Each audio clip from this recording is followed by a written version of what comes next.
So what is systemization, and why do we as a company help people to systemize their business? So the first thing I think to understand from our perspective, right, and this is purely from our perspective, is that because we only work with business owners, what we're actually doing and why we do this is to free those business owners, the likes of you and me as well, from the daily firefighting of the business, right? And basically to get them out of the weeds, out of that day-to-day nitty-gritty, and getting them to do what they love. Now, what they love, that could be anything, right? But really we see that falling into kind of three main categories. Number one, the main one, is to extract themselves so they can actually work on the strategic part of the business and not be all caught up with dealing with clients, customers, or dealing with 100 questions from staff every day, right? So that's just strategic. Number two, to start another project.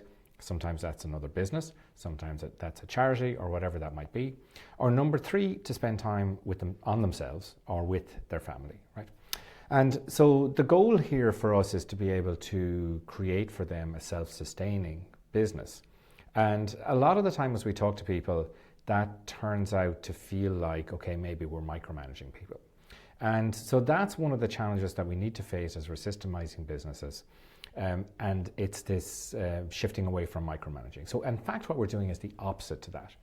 So when we're looking to systemize a business, what we want to do is empower your team to make decisions. So basically all those decisions, all those little decisions that keep you in the nitty-gritty every day, we want to empower your team to be able to make them themselves, but to give them a framework to do so. Not to just say, right guys, you're empowered to make the decisions, because then everything's going to collapse pretty quickly, but to actually create a framework in which they can work. So basically what we do is we set them free to make decisions within very specific ground rules. And those ground rules come from you, the business owner. They're the things that you've never actually managed to communicate to your team. So what we need to do in systemizing the business is extract that into a really simple, what we call a one-page framework that allows the team then to be able to make those decisions in your absence. So that's the difference between systemizing and micromanaging. And our focus then is building those systems out really quickly so you as a business owner can extract yourself from the business is self-sustaining, and it can function without you at the very least on a day-to-day basis.